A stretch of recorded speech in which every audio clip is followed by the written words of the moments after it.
저희가 주님 앞에 나왔습니다.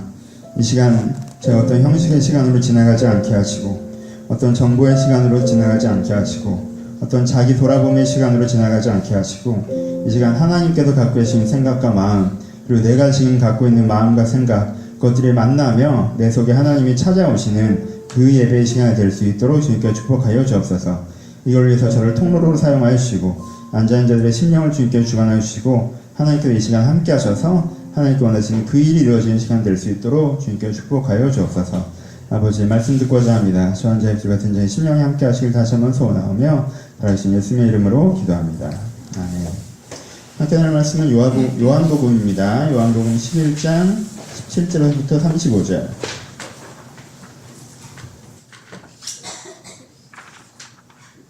요한복음 11장 17절에서부터 35절입니다.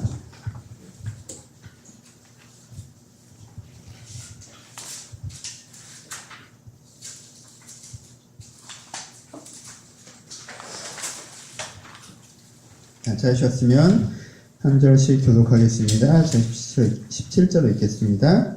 예수께서 와서 보시니 나사로가 무덤에 있은지 이미 나으리라. 많은 유대인이 마르다와 마리아에게 그 오라비 일로 위문하러 왔더니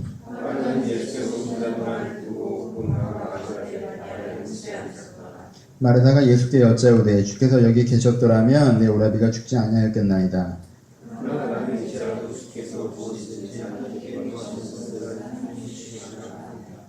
예수께서 이르시되 내 오라비가 다시 살아나리라.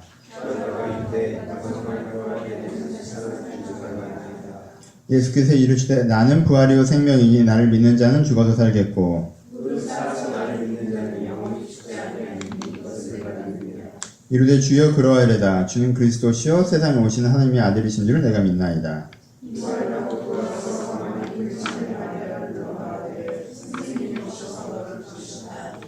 마리아가 이 말을 듣고 급히 일어나서 예수께 나아가매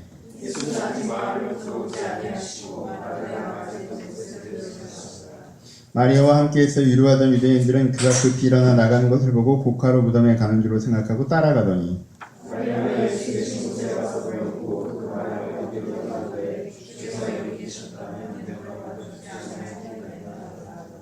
예수께서 그가 우는 것과 또 함께 온 유대인들이 우는 것을 보시고 심령이 비통히 여기시고 불쌍히 여기사 같이 읽겠습니다. 예수께서 눈물을 흘리시더라. 아멘. 안녕하세요. 안녕하세요. 예, 오늘은 이사에서 강의를 쭉 해나가고 있다가 추석을 맞이해서 못 오시는 분들이 많다고 해서 이사에서를 잠깐 멈추고 오랜만에 신약 설교를 하나 하려고 준비했습니다. 그렇게 많이 하는 줄 알았으면 이사에서 그냥 할 걸 그랬네. 난 다 안 하는 줄 알았는데 어떻게 왔어. 신기하게. 오늘은 좀 그래서 짧고 가벼운 설교, 하지만 의미 있는 설교였으면 좋겠습니다. 저는 개인적으로 오랜만에 신약 설교를 준비했더니 되게 기분이 좋더라고요. 여러분한테 이 기분이 잘 전달될 수 있었으면 좋겠는데요. 하여튼 오늘 설교는 짧습니다. 오늘 아침에도 우리 와이프한테 오늘 설교 되게 짧다고 그랬더니 와이프가 웃더라고요. 이거 짧다고 하고 짧게 한 적이 있나 그랬는데 짧습니다. 의미 있게 들으셨으면 좋겠습니다. 어떤 장면들이 나오죠? 새, 오누이 얘기가 나옵니다. 부모님이 안 계셨던 것 같고요. 나사로, 마르다, 마리아 셋이 함께 살고 있었습니다. 그리고요, 이 세 명을요, 예수님께서 굉장히 사랑하셨다라고 성경에 기록되어져 있습니다. 예수님께서는 다 사랑하셨죠. 근데요, 이 세 오누이를 예수님께서 특별히 더 사랑하셨던 것 같아요. 나사로가 죽었을 때, 아플 때 사람들이 예수님께서 사랑하시던 자라고 나사로를 부릅니다. 그리고 성경에 아예 이 셋을 사랑하셨다라고 많이 기록되어져 있습니다. 예수님께서 굉장히 사랑하던 세 오누이가 있었어요. 부모님 없이 나름대로 그들이 살아가고 있었습니다. 근데 어느 날 무슨 문제가 생겨요? 나사로가 죽을 병에 걸립니다. 그쵸? 곧 죽을 것처럼 위독하게 되죠. 그래서 어떻게 합니까? 예수님에게 빨리 이 나사로가 죽어가고 있다고 청을 넣습니다. 무슨 뜻이었겠어요? 와서 고쳐달라는 얘기였겠죠. 그쵸? 왜요? 예수님은 하루만 이동하면 올 수 있는 거리에 있으셨고 예수님께서 원래 순회 사역을 하시면서 병자들을 고치시고 말씀을 가르치는 사역을 하시기 때문에 딱히 누가 다른 데 기다리고 있는 건 아니잖아요. 그러니까 오실 수 있겠다고 생각이 되는 거죠. 청을 넣어서 나사로가 되게 죽어가고 있습니다라고 가르쳐 드렸는데 예수님께서 오십니까? 안 오십니까? 안 오셨습니다. 그쵸? 그 얘기를 듣자마자 출발하지 않으셨어요. 그래서 그 얘기가 예수님한테 전달된 즈음에 이미 나사로는 죽었습니다. 근데 죽었다는 소식이 다시 전달된 다음에도 예수님께서는 이틀이나 유하던 곳에 유하시고 나서야 이쪽으로 오십니다. 여러분 그렇잖아요. 누가 위독하다는 얘기를 들으면요. 일단 우선순위를 다 제껴놓고 달려가는 게 자연스럽지 않습니까? 그쵸? 그리고 누가 내가 사랑하던 자가 죽었다라고 하면 모든 일을 제껴놓고 일단 달려가는 게 맞지 않아요? 여러분 장례를 치르게 되면요. 첫째 날 장례가 났을 때 가장 친한 사람들이 모입니다. 그쵸? 그리고 함께 준비하고 함께 논의하고요. 둘째 날, 셋째 날은 손님을 받는 거예요. 좀 덜 친한 사람들이 온다는 거예요. 예수님께서 언제 나타나세요? 죽은 지 나흘이 돼서야 그곳에 나타나십니다. 손님처럼. 우리는 어떤 면에서는 저분을 부모처럼 생각하고 있었고 저분도 우리를 사랑한다고 이야기했고 우리도 사랑한다고 알고 있었고 그리고 지금도 사랑한다고 믿고 있고 그런데 내 인생에 가장 어려운 문제가 생겨서 여러분 오누이서 셋이 살아가다가 남자가 죽었으면 그럼 나머지 두 여자는 어떻게 됩니까 사실은 둘이 결혼한 상태도 아닌데 그 당시 여자는요 숫자도 안 세는 시기였어요. 굉장히 큰 이 나사로가 죽는 것 자체가 정서적으로 경제적으로 사회적으로 굉장히 큰 문제인데 그럼에도 불구하고 이렇게 하시는 것들에 대해서 큰 어떤 마음이 있겠어요? 섭섭함이 있겠죠. 그렇죠? 예수님께서 3일 만에 그곳에 나타나십니다. 그렇죠? 그때 마르다의 반응과 마리아의 반응이 달라집니다. 혹시 교회 오래 다니셨던 분 중에 마르다는 잘못했고 마리아가 잘하는 거라는 선입견이 있으시면 오늘은 그걸 좀 빼고 생각해 봅시다. 둘 다 되게 섭섭했어요. 이 섭섭할 때 먼저 마르다가 어떻게 반응하는지 봅시다. 마르다는 어떻게 합니까? 오늘 주인공은 마르다예요. 마리아는 뒤에 잠깐 나와요. 그러니까 마르다 저렇게 길게 하면 마리아는 또 얼마나 할 거야 이런 생각 안 하셔도 돼요. 정말 잠깐 나왔다가 지나가요. 오늘은 마르다 얘기예요.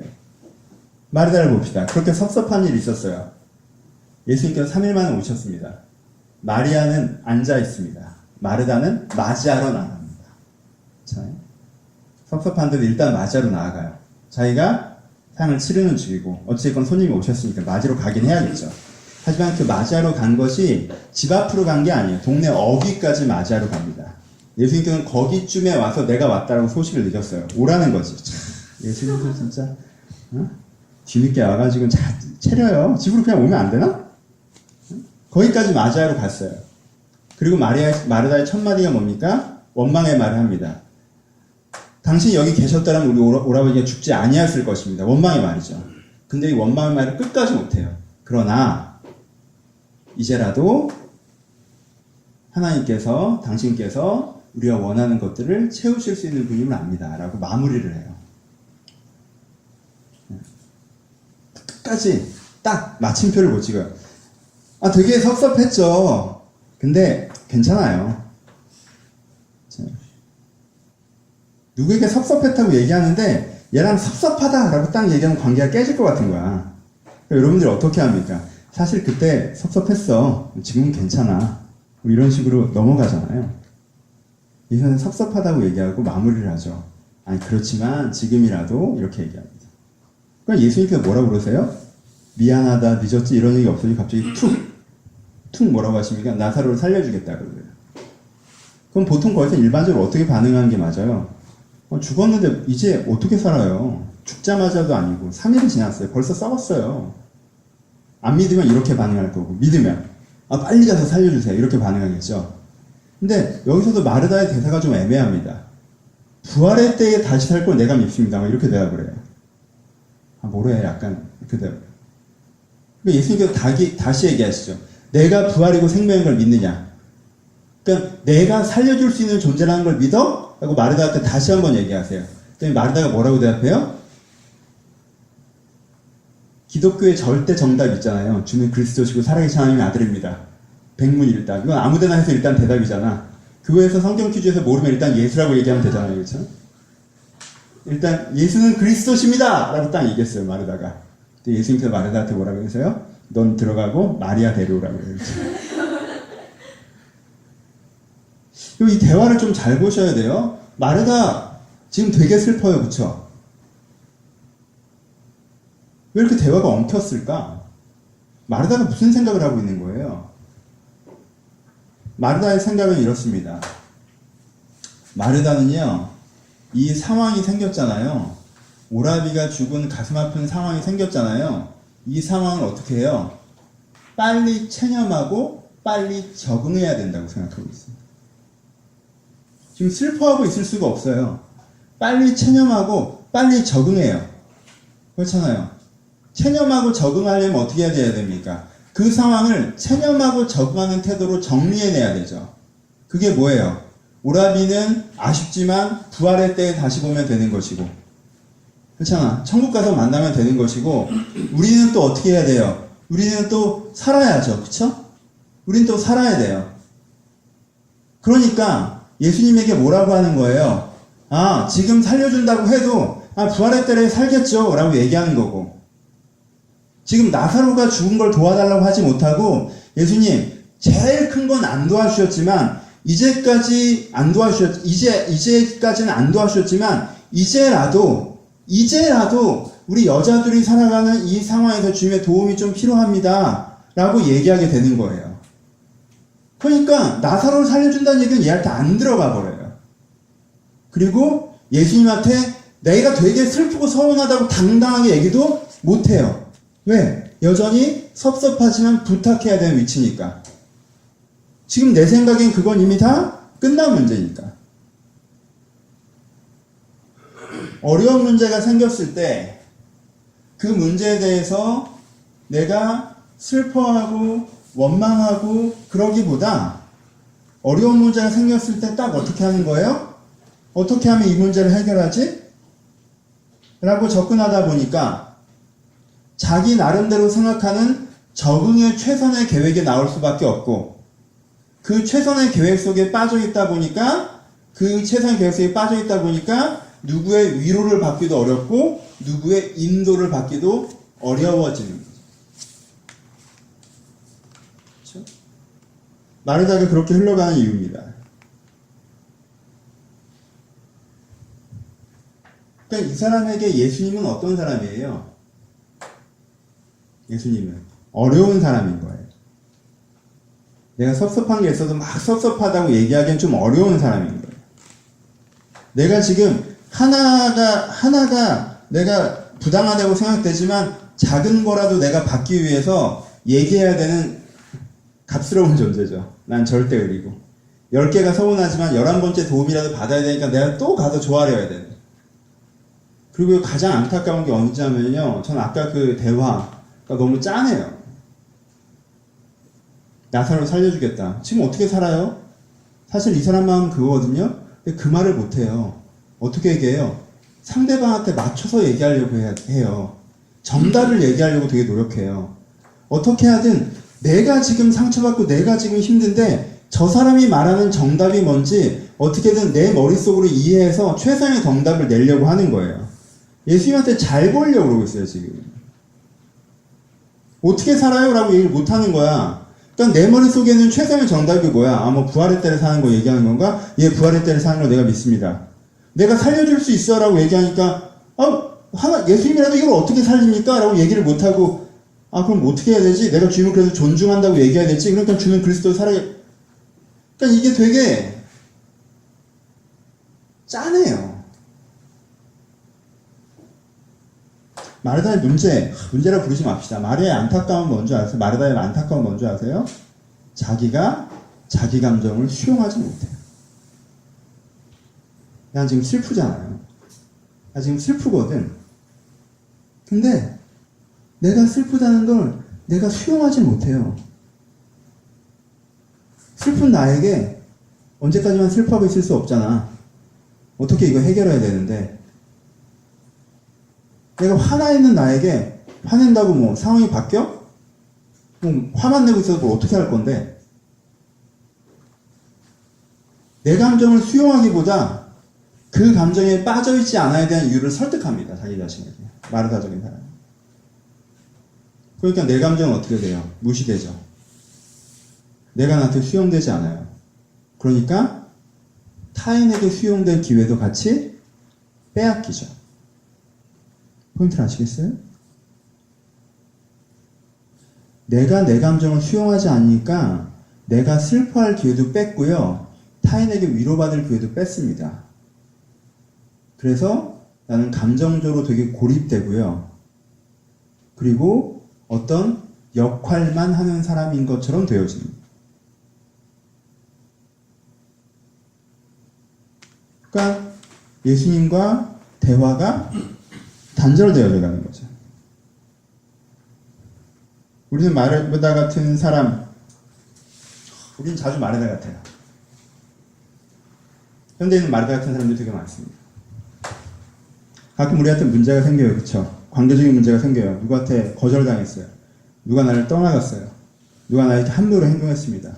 내가 관계적으로 상처받았어요. 내가 사회적으로 상처받았습니다. 내가 사회적 위치를 잃어버렸어요.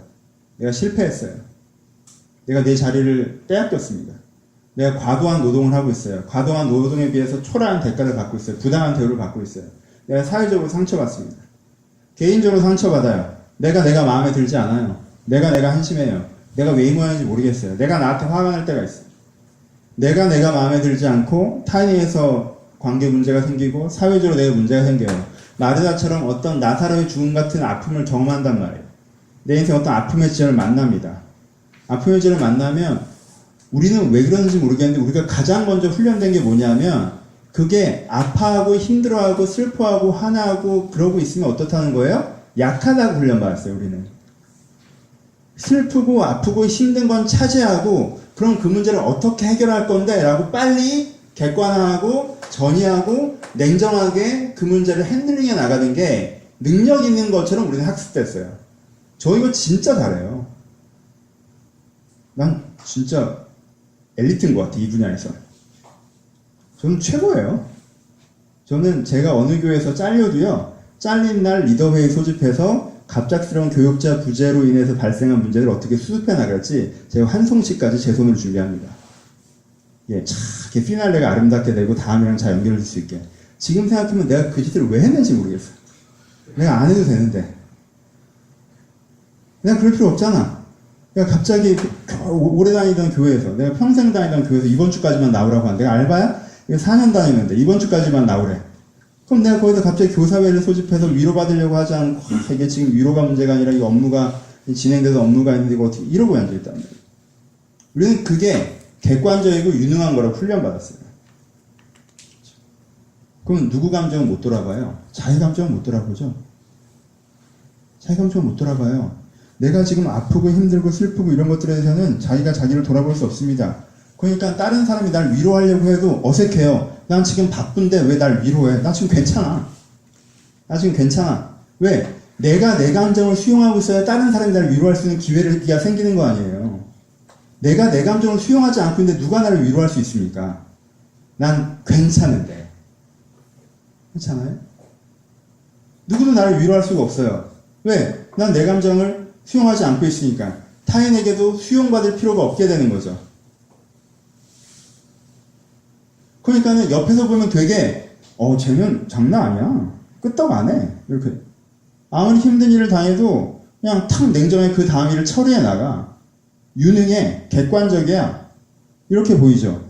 약간 냉혈한인 것 같기도 하고. 약간 차갑게 보이기도 하고. 하지만 약하다는 생각은 안 하죠. 하지만 어떤 면에서 이게 제일 약한 거죠. 왜? 그 힘든 감정을 느끼고 있을 수가 없는 거예요.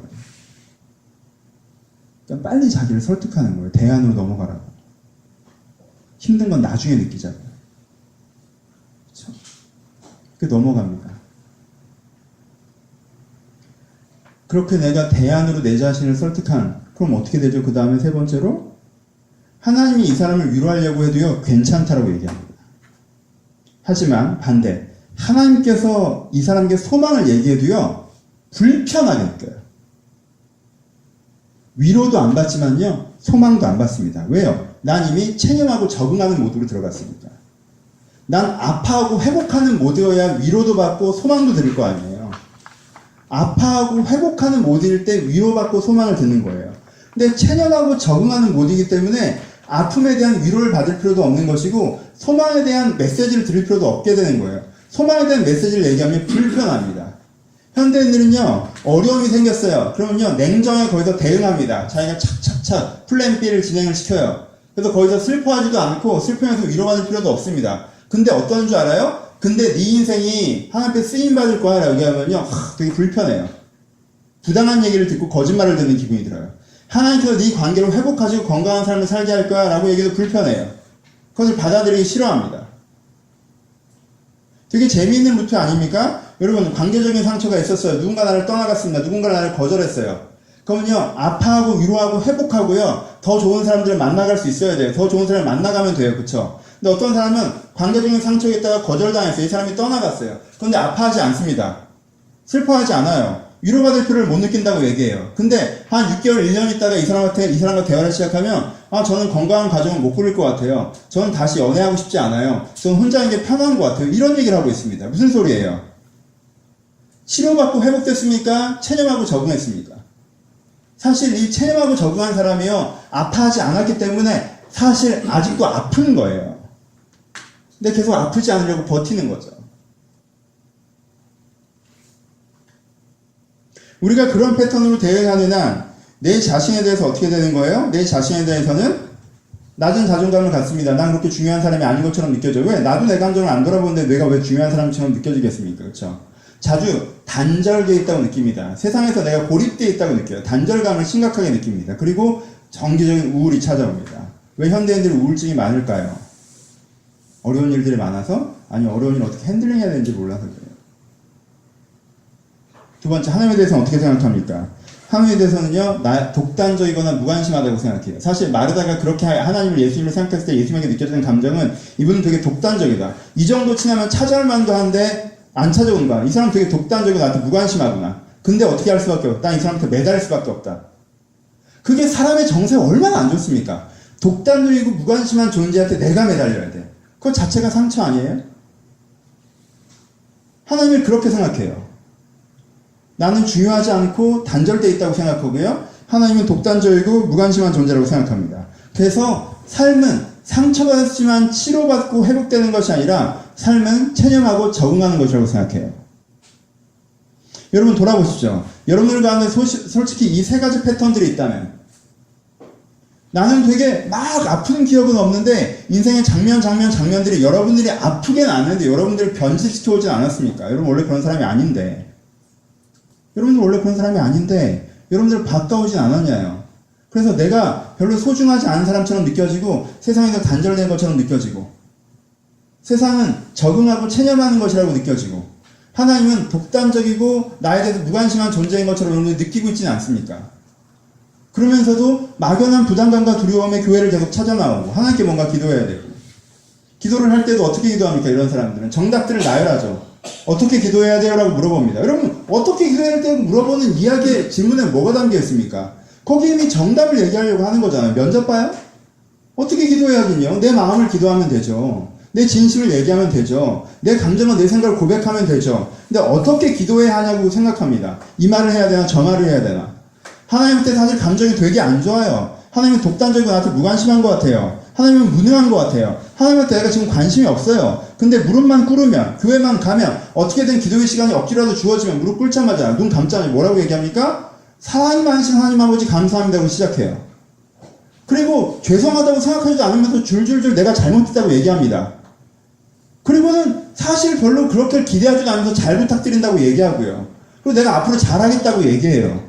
무슨 연설문 낭독하는 것처럼, 그게 정답이니까 그렇게 얘기해야 되는 것처럼 그렇게 내가 이야기를 흘려보낸다는 거죠.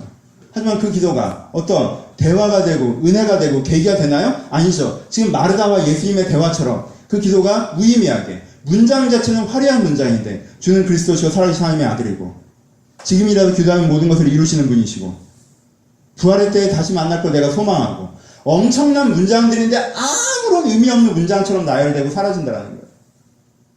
내가 혹시 그 세 가지 틀에 갇혀져 있습니까? 그럼 내가 마르다의 패턴으로 시작하지 않니 돌아보셔야 됩니다. 맨 첫 장면, 마르다가 어떻게 시작했어요? 여러분들은 여러분들 자신을 수용하고 있습니까?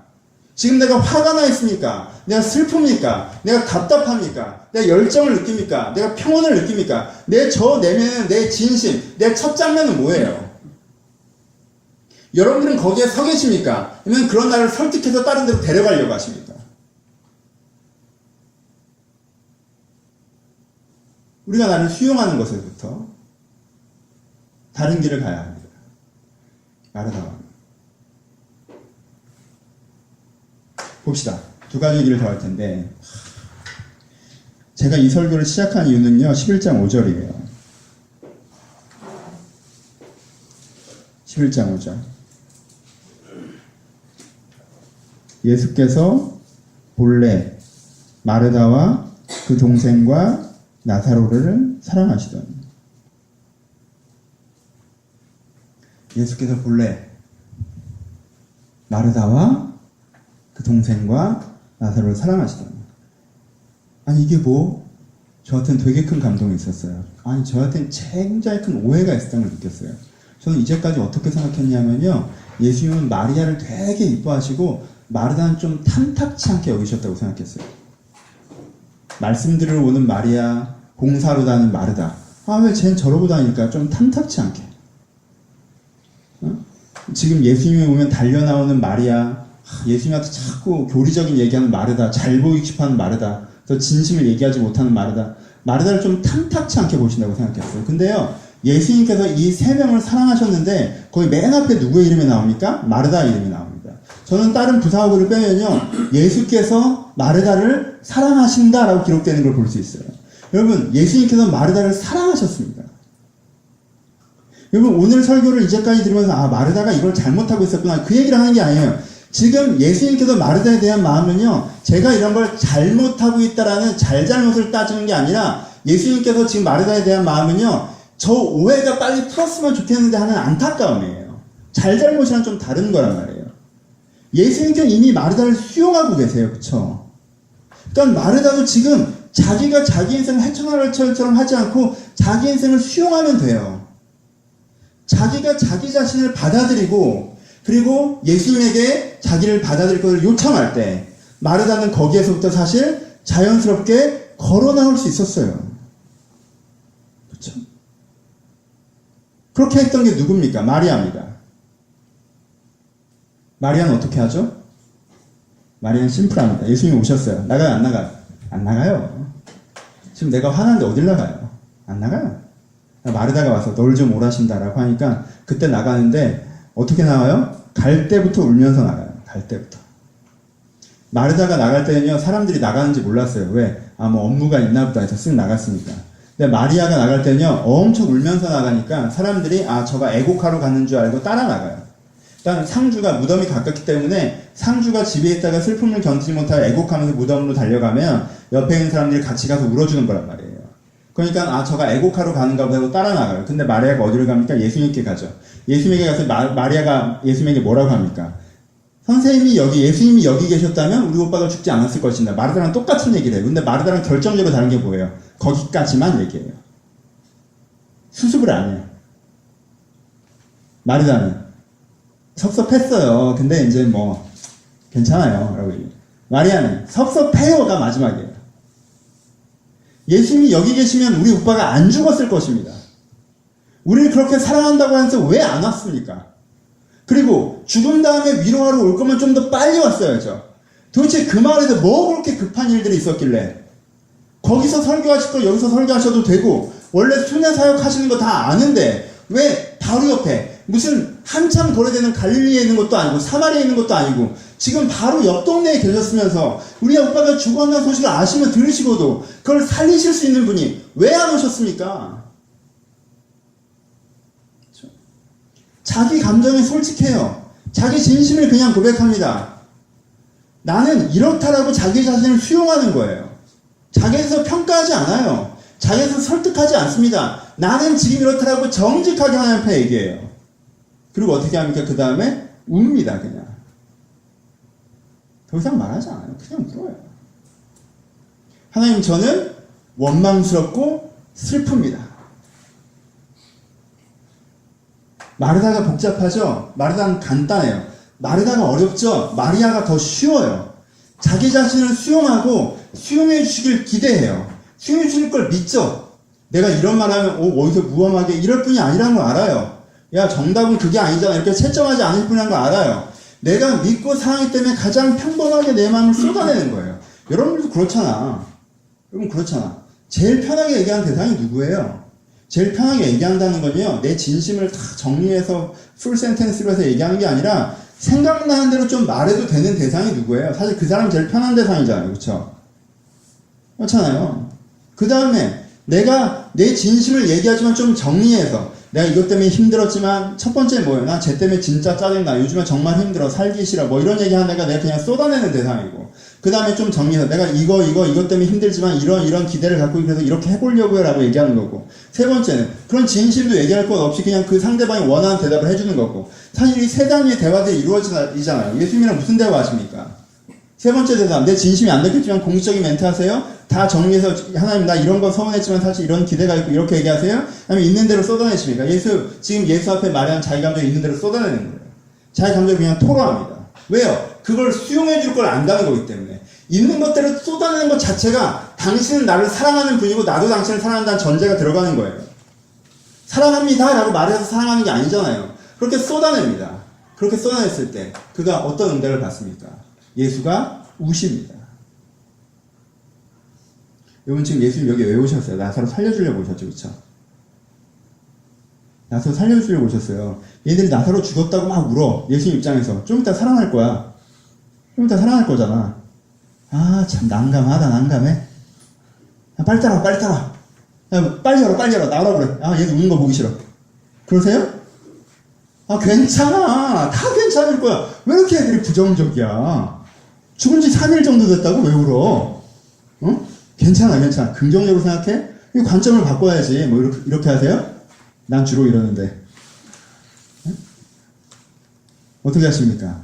여러분, 예수는 잠시 후에 나사로가 살아날 걸 아세요. 근데요, 예수는 지금 어떻게 해요? 비통하게 오셨다고 기록되어 있습니다. 예수님의 상황에 반응해요? 얘가 우는 게 맞나 틀리나를 평가해요? 울 일인가 안 울 일인가를 얘기해요? 아니요. 얘가 우니까 나도 우는 거예요. 얘가 슬프니까 나도 슬픈 거고, 지금 이 순간 얘가 아프니까 나도 아픈 거예요. 그가 정직하게 자기 감정을 그냥 수용하고 하나님 예수님 앞에 의탁하면서 수용을 기대했을 때 첫 번째 그가 경험한 은혜가 뭐예요? 감정적 수용의 경험이에요. 나 이런 따뜻한 말도 이렇게 딱딱하게 표현한다. 하나님 예수님이 그 감정을 받아주시는 거예요. 받아주시는 거예요. 그거 자체로 이 사람한테 뭐가 발생해요? 정서적 위로가 발생하죠. 마르다는 못 받았던. 정말 짠하지 않아요? 마르다도 슬펐는데, 마르다도 위로가 필요했는데, 마르다는 거기서 이젠 전 괜찮습니다라고 했기 때문에 그 위로해 줄 수 있는 예수님 앞에 섰어도 그 위로를 못 받았다는 거예요. 그러면 짠해요. 근데 마리아는 쏟아내니까 예수님도 같이 운다는 거예요. 설명이 뭐가 필요해요? 해명이 필요한 게 아니잖아요. 그래서 같이 웁니다. 이 정서적 위로. 그 다음에 두 번째, 마리아가 받는 위로가 뭐예요? 나사로를 어디 두었느냐예요. 죽은 이후에 부활할 걸 믿습니다. 내가 길이요 진리요 생명이 이런 대화가 필요해요? 필요 없어요. 나사로 어디 뒀니? 가자. 그리고 나사로가 살아납니다. 그렇죠? 그 문제의 핵심을 해결해 나가시는 은혜를 경험합니다. 체념하고 적응하는 것이 아니라 그 문제의 핵심을 해결해 나가시는 은혜를 경험합니다. 이게 마리아가 가졌던 은혜입니다. 결론 갑시다. 상처받았을 때 어떻게 대응하십니까? 괜찮아? 라고 해버리십니까? 문제가 생기자마자 괜찮다고 하시는 분들이 있어요. 괜찮아요. 무슨 말이에요? 난 지금 슬퍼하고 싶지 않아요. 난 체념했어요.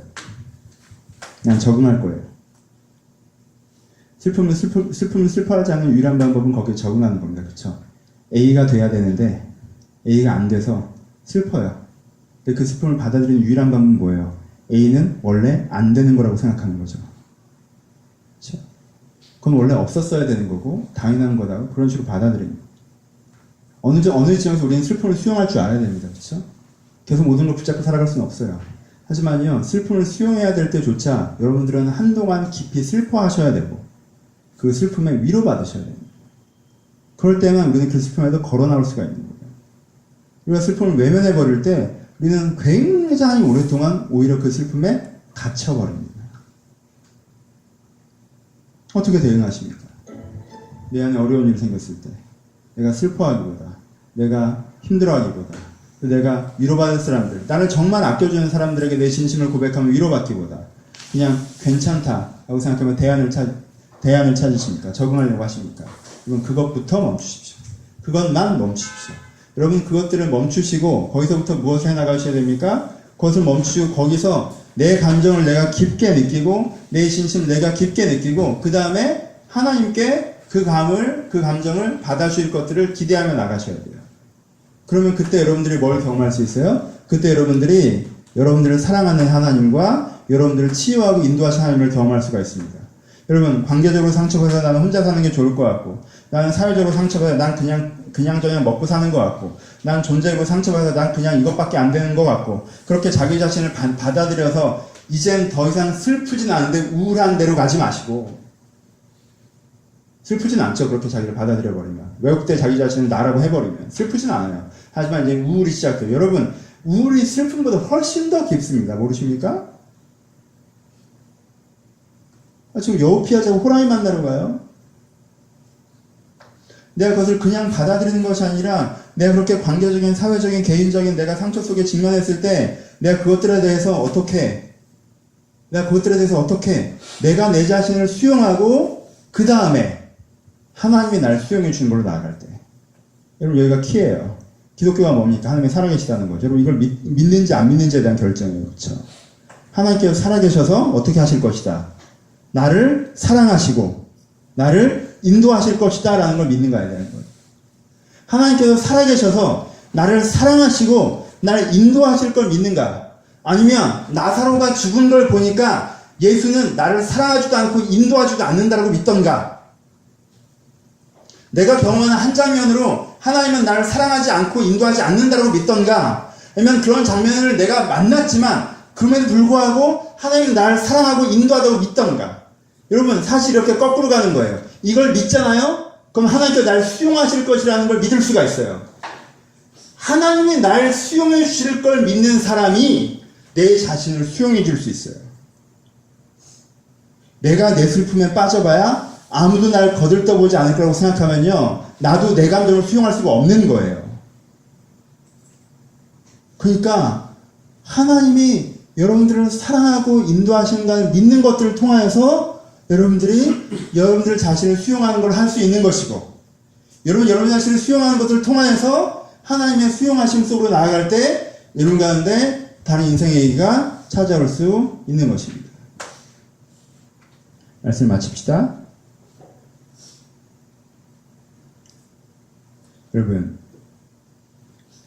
슬플 때 슬퍼할 줄 알고, 슬플 때 위로해달라고 할 줄 알고, 그렇게 오랫동안은 내일을 생각하지 않고 슬퍼하다가 하나님의 도움과 타인의 도움과 인생의 인도함을 통해서 그 슬픔에서 걸어 나오는 사람이 강한 사람입니다. 이런 사람이 강한 사람입니다. 슬플 때 슬퍼할 줄 모르고, 슬플 때 온갖 쿨한 척 다 하고, 시크한 척하고, 객관적인 척하고, 합리적인 척하고, 문제를 해결하는 주도자인 것처럼 행세하면서 사실은 자기 감정 하나 자기가 느끼려고 하지 않고 미리 포기하고 미리 체념하고 미리 도망가서, 사실 그때는 하나도 안 슬퍼했지만 얼마 지나 보니까 이 사람은 굉장히 부정적인 사람이 돼 있는 게 약한 거예요. 앞에 사람이 자기를 지키는 사람입니다. 뒤에 사람이 자기를 지키지 못하는 거예요. 여러분 자신을 지켜주세요. 하나님은 이미 여러분들을 지키고 계십니다. 하나님은 마르다를 사랑하십니다. 그렇게 진심을 얘기하지 못하고 빙빙 돌려서 다른 정답들을 나열하고 기대하지 못하고 체념하고 있고 일에 빠져서 자기 진짜 문제를 외면하고 있는 그 마르다를 하나님께서는 사랑하세요. 지금도 그가 진심으로 나오시길 기대하십니다. 우리가 그 진심을 느낀다면, 그 진심을 누린다면 우리가 거기서부터 하나님의 힘을 경험할 수 있을 것입니다. 간단한 설교. 같은 얘기를 10번 반복하는 설교. 그러니까 한 가지 질문을 갖고 돌아가십시오. 내 진심은 뭔가? 내 스타일, 내 계획, 내 이론 이런 거 말고 지금 내 진심은 뭔가? 난 내 이 진심에 서 있나? 그리고 내 진심을 수용하고 평가하거나 설명하는 것이 아니라 네가 안 슬퍼해도 돼 이러지 말고 내 진심을 수용하고 그 진심을 가지고 하나님께 수용받는, 그래서 주로 말미암아 쓰임을 얻는 그 은혜의 길을 가시기를 주님의 이름으로 축원합니다. 같이 기도하겠습니다.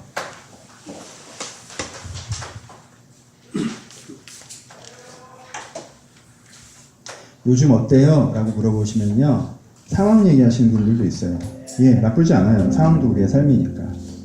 근데 여러분들 스스로 요즘 어떠니? 라고 물어볼 때는요, 여러분들의 중심을 물어보는 거예요. 그쵸? 물어보세요. 요즘 어떠니? 요즘 어떠니? 내 중심은 요즘 어떠니? 오늘 설교 제목은 울어도 괜찮아요. 내 중심이 어떠면 그 갖고 평가하지 마시고, 아 그렇구나, 받아주셔야 돼요. 여러분들 남들한테는 그거 잘하면서 왜 자기한테는 그거 잘 안 해요? 남이 힘들어하면 여러분 거기서 야 네가 이래야지 저래야지 이래요? 아니잖아요. 받아주잖아요. 힘들겠다, 아프겠다, 슬프겠다, 받아주잖아요. 그 감정을 받아주세요. 그 감정에 빠져서 살 수는 없죠. 물론 그래요. 하지만 그거 빠지는 거 내 손해보는 것 같다고 힘들다고 도망가는 건 별로지 않아요? 받아주시고 고백하십시오. 하나님 내가 이렇다고. 하나님이 없으면 거기 내가 휩쓸려갈지 모르겠지만 주의 끈을 잡고 있으면 여러분들이 거기서부터 걸어 나올 것입니다. 주여 내가 도망가서 영원히 거기에 묶이는 자가 되지 않게 하시고 내가 그 속으로 들어가 거기서 걸어 나오는 사람이 되게 하여 주옵소서. 내가 내 진심을 물어보고 주님 앞에 아뢰이며 내 진심의 주님의 위로와 치유를 경험한 사람이 되게 하여 주옵소서. 들은 말씀을 가시면서 우리 한 번만 같이 기도하기를 소원합니다. 기도하겠습니다. 하나님, 저들의 진심을, 자신의 진심이 멀어진 사람들이 있다면 그들을 여기 찾아오셔서 저들의 진심을 느끼게 하시고 누리게 하시고 하나님의 생도로 말미암아 그 속에 깊이 들어갈 수 있도록 주님께 축복하여 주옵소서. 하나님의 사랑, 하나님의 마음을 만나기 위해서 아버지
하나님의 사랑 주관하시기를 간절히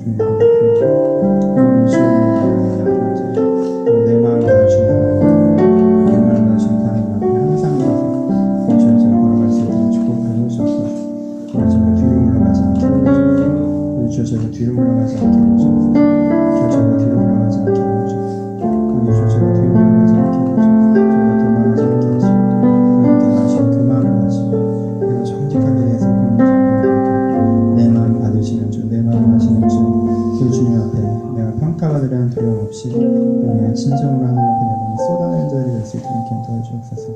그럴 때 주님께 가서 위로하시고 그럴 때 가서 주님께 인도하셔서 여기서 마리아가 받았던 위로 같은 나사로의 부활을 이들을 보게 하여 주옵소서.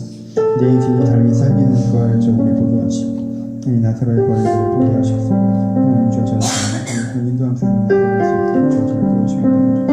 하나님을 알면 다시 새로 될 수 있도록 주옵소서. 아버지 주께서 인도하실 것입니다. 주님께서 인도하실 것입니다. 달려 주옵소서.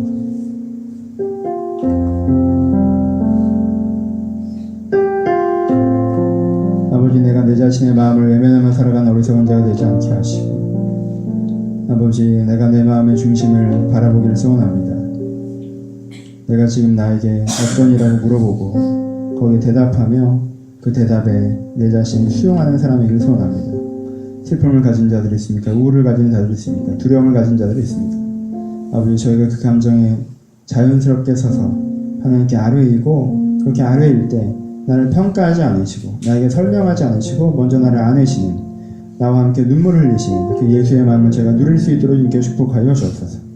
이렇게 나와 함께 우러지는 예수님과 함께 다시 죽어가던 내 인생의 부활을 나사로의 부활 같은 내 인생의 부활을 경험하며 살아갈 수 있도록 그 사람 인생 가운데 근본을 해결하시는 그저 적응해내는 것이 아니라 체념해내는 것이 아니라 우리 인생의 뿌리를 해결하시는 그 은혜의 주님을 저희가 경험하며 살아갈 수 있도록 저희를 위로하시고 축복하여 주옵소서. 우리 인생 가운데 주님께서 주인이심을 저희가 다시 인정하고 고백하며 이제는 우리 주 예수 그리스도의 은혜와 하나님 아버지의 사랑하심과 성령님의 교통하심이 정직하게 주님 앞에 서서 평가받거나 설명듣는 것이 아니라 주님의 안아주심을 경험해 나갈 여기 모인 모든 심령들 가운데 이제로부터 영원토록 함께 있을지어다. 아멘. 잘하지 못했던 것 주님께 하시고 잘하지 못했던 것 주님께 하셔서 게임하게 주님께서 축복하여 주옵소서.